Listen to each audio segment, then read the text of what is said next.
Hi, I'm Chike Coleman. That's Koplinski of the News Gazette and the Illinois Times. This is Rural Reviews The Cinematic Underground, the show where we talk about movies that are new and in theaters. And this week we've got a really big show for you guys.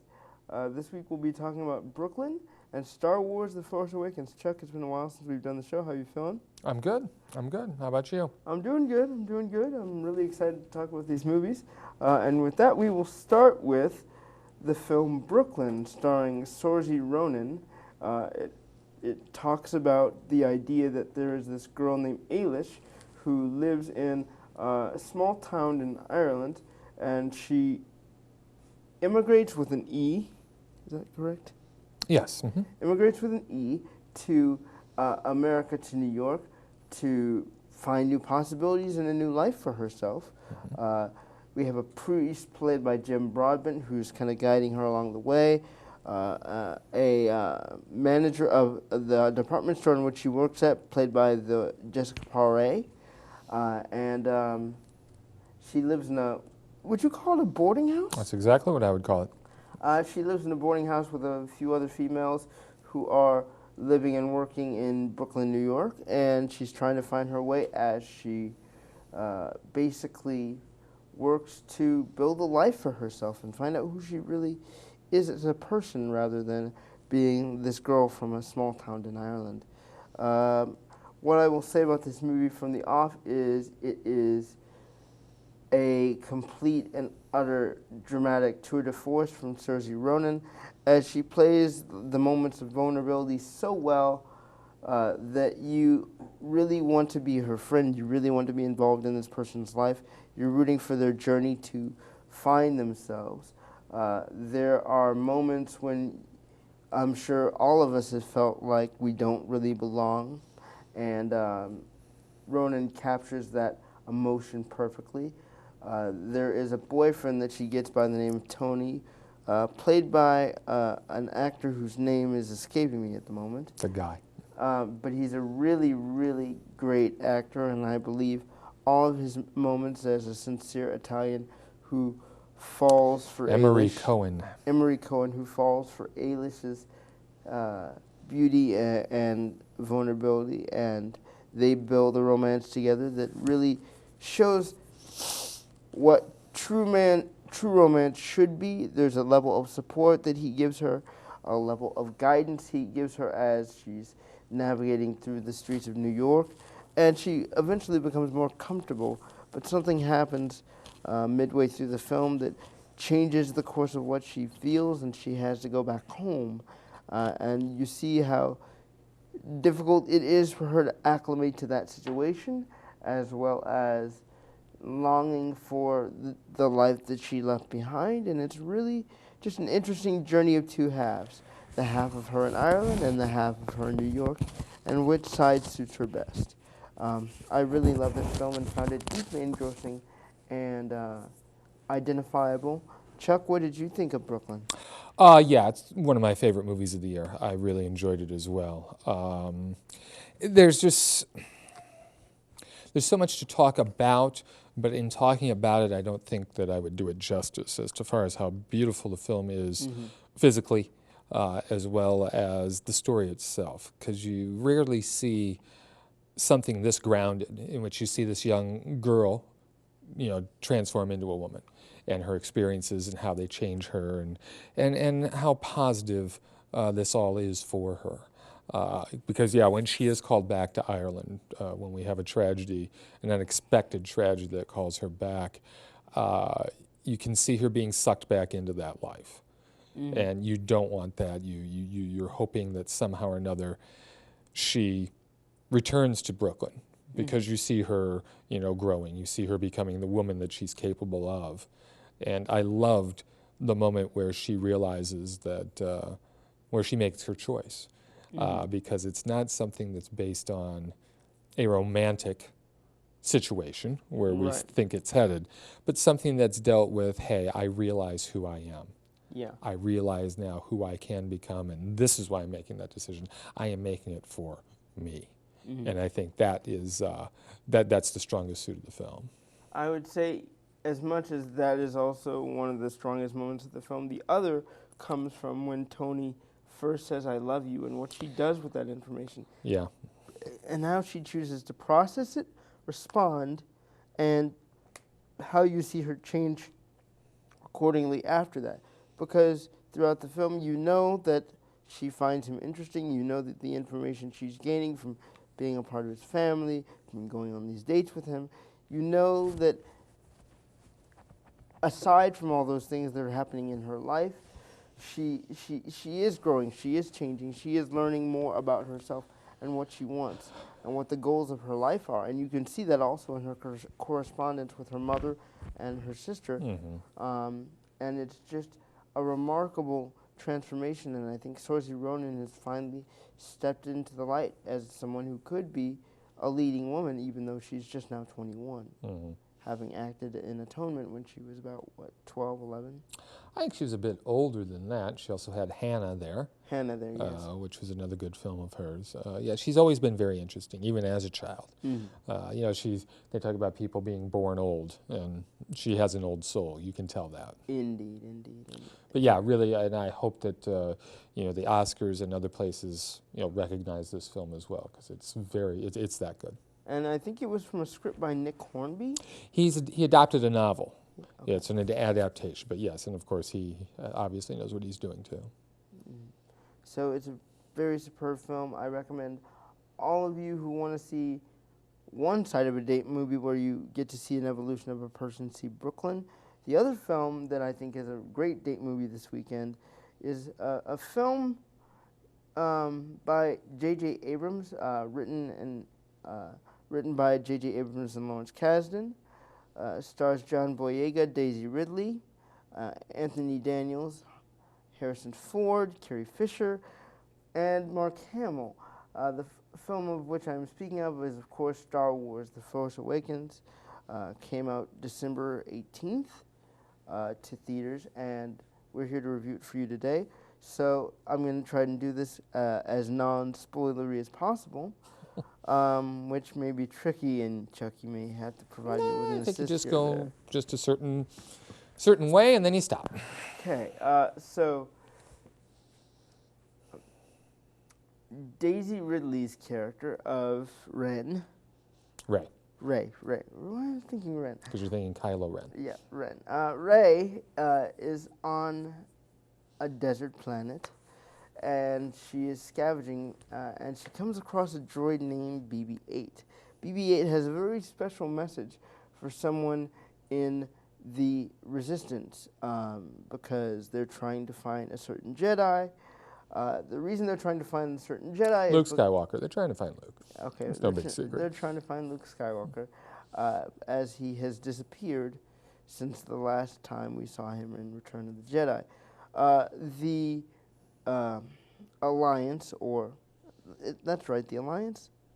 Are we talking about the bad guys? Yeah, the First Order. The First Order, right. Which is the remnants of the Empire, are now gaining some strength, and a certain General Leia, needs to find her brother to combat this new threat of the First Order.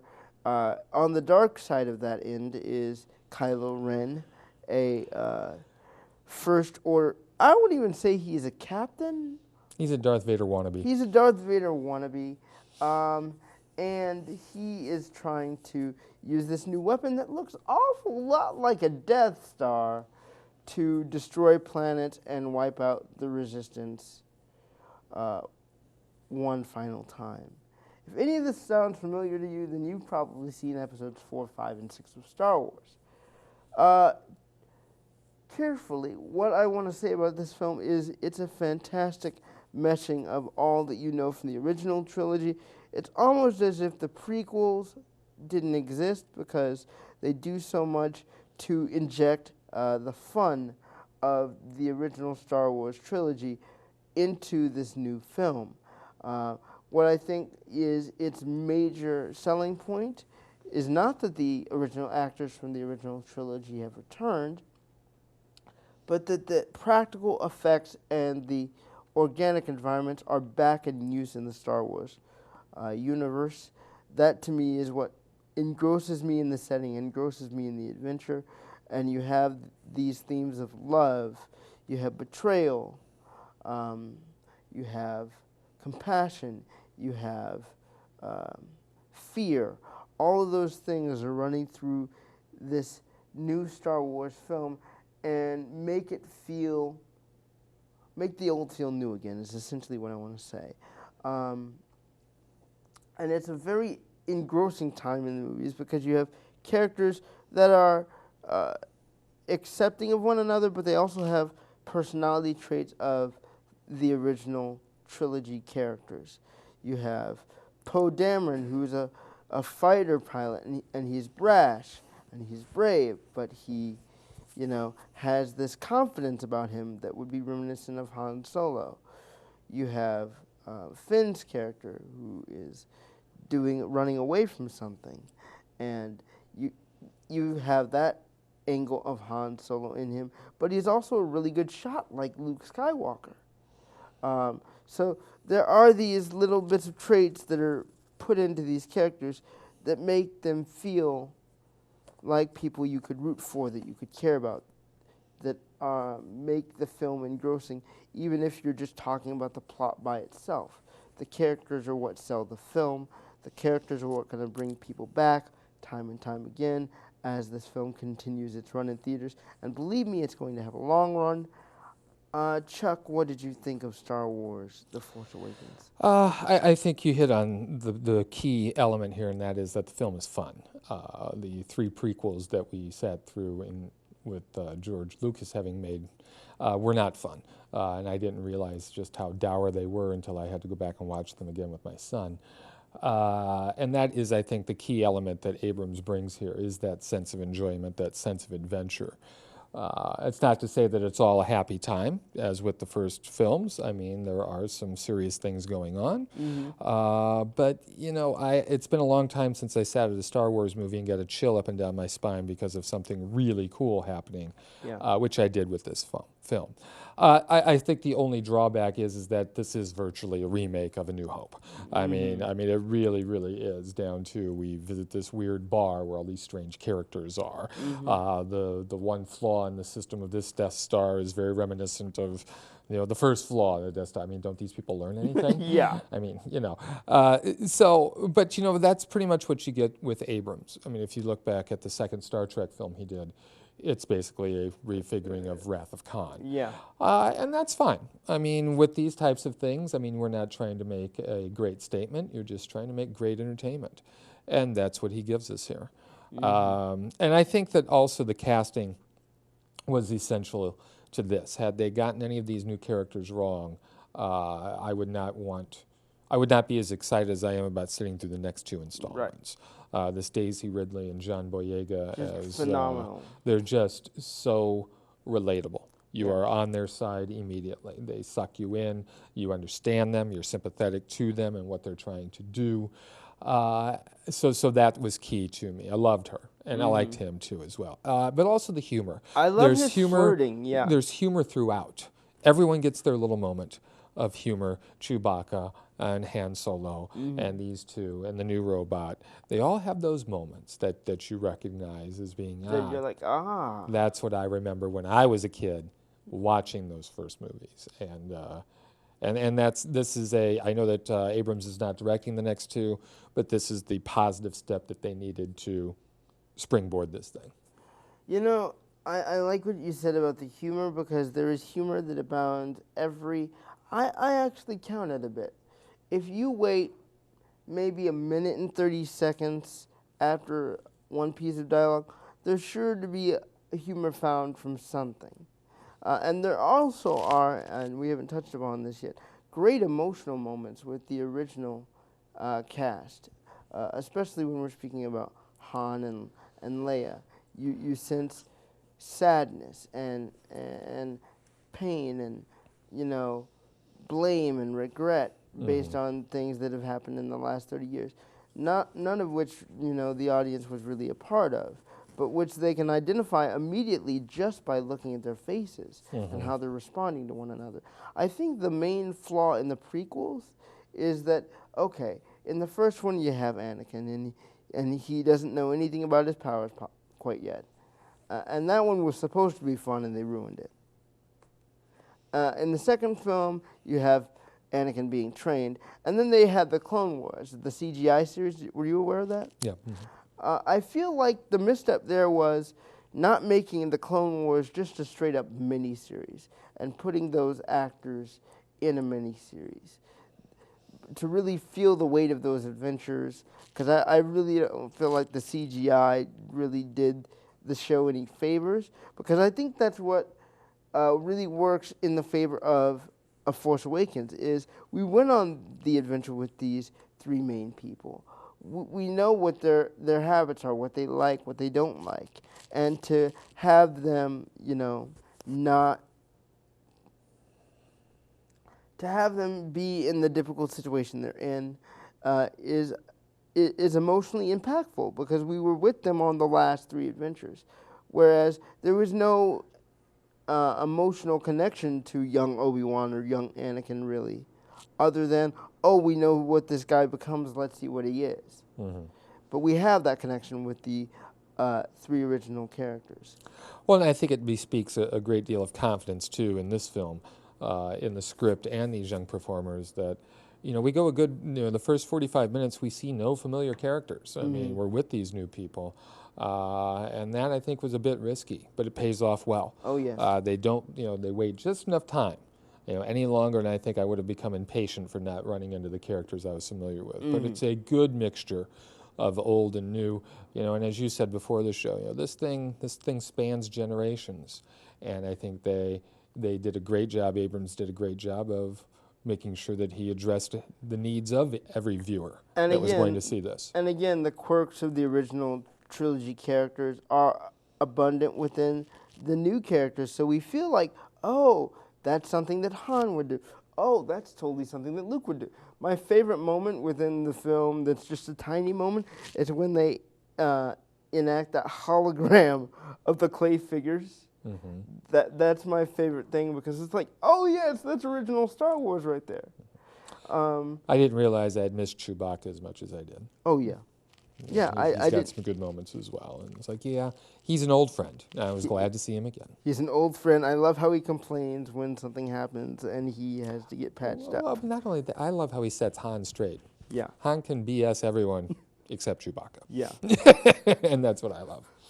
And then there's one other moment that we won't spoil, where Han has a confrontation with some people he owes debts to. Best scene in the movie. That is classic Star Wars. Classic Star Wars. It was serious, but it was fun. It was new. It was those creatures that we deal with in that sequence were really quite something. That was a sweet spot. Yeah, it was a good moment. So there is much fun to be had in The Force Awakens overall. I definitely recommend that people see it. What would you give it? I gave it 3.5 out of 4, simply because originality-wise, this is a remake, but it's done very well. I gave it 4.5 out of 5, so we're very, very close on that. Please see Star Wars The Force Awakens, and please see Brooklyn. Now we have one other fun thing to talk about, and that is the Flash mid-season finale was a couple weeks ago. Chuck, what did you think about it? You're going to have to remind me as to what happened exactly. Just say a couple of things, and it'll trick, because I've been watching so many movies, and as you say, it was a couple weeks ago. Yeah, essentially the Weather Wizard breaks out the Trickster and Captain Cold. That's right. Okay, now I got it. Revenge against the Flash. The Flash, right. And it looks as though he's going to bite it there at the end, but... Yeah. Yes. So that's a fascinating thing, because you have Mark Hamill appearing again as the Trickster. I guess they abandoned the young Trickster thing. Which was good. A smart decision, because that wasn't working. Because Hamill played the Trickster in the first Flash film, or Flash TV series. Correct. So Mark Hamill was back as the Trickster, and I love the zaniness of that character, the way he communicates with Captain Cold and the Weather Wizard. And also we have some interesting little moments with Patty Spivot and her interaction with the idea of getting revenge for her father from being, killed by the Weather Wizard. And you know what? I think that this show is one of the best shows that they're going to have related to the DC Comics characters. Well, I'm constantly amazed Arrow's that good and all, but Flash is tops. yeah, I'm constantly amazed that the Flash has so many characters, and yet every episode they're able to touch on them and move every character forward a little bit in their story. It would be so easy to forget some. It would be so easy for this thing to stagnate, but it doesn't. You know, everyone's moving forward a little bit along the plot line. We see a little bit more of them. We get to know more about them. We see them develop, and that's no easy feat. And also do it in such an engaging way. Right, especially with a character like Joe West. I mean, Exactly. I was just going to say him. He's central to all the action, but you don't really see any of his own emotional turmoil until, ding, there's a little bit of a story about him. Then we get a backstory on him. Yeah, that comes back to haunt him. And then a great final scene there for that episode. So it all continues to fall together very well. I've got no complaints with the series whatsoever. I just hope they can keep going and avoid my fear of this thing becoming so top-heavy that it becomes unsatisfying. But they've pulled it off so far. Right. And for me, the moments with Barry this week, who Barry communicates with, how he connects or doesn't connect with Patty because they're in a relationship. It's finally official, thank God. Iris and her emotional turmoil with carrying the secret she does about Joe's son. That's great. The whole thing with Dr. Snow and Jay Garrick, so great. They're really dancing around that romantic tinge there as much as they can. Wells and his crisis with his daughter, just everything just works so perfectly. And I'm waiting for a misstep. Oh, and by the way, a prediction you and I had off camera about a certain gorilla coming back, and that maybe being the series finale. It's happening a lot sooner than you think. Okay, well, good. So, yeah, really love that episode of The Flash. Really love Star Wars The Force Awakens and Brooklyn. I look forward to our reviews, I suppose, in the new year, because I don't think they're shooting an episode for us over the Christmas holiday. But if they do, you'll hear reviews from us on Will Smith's latest Oscar attempt, his third, fourth, actually. His fourth Oscar attempt in as many years as he's been acting. This one, Concussion, and maybe a return of Oscar glory for Eddie Redmayne with The Danish Girl. Until then, we will see you guys next week. Bye, guys.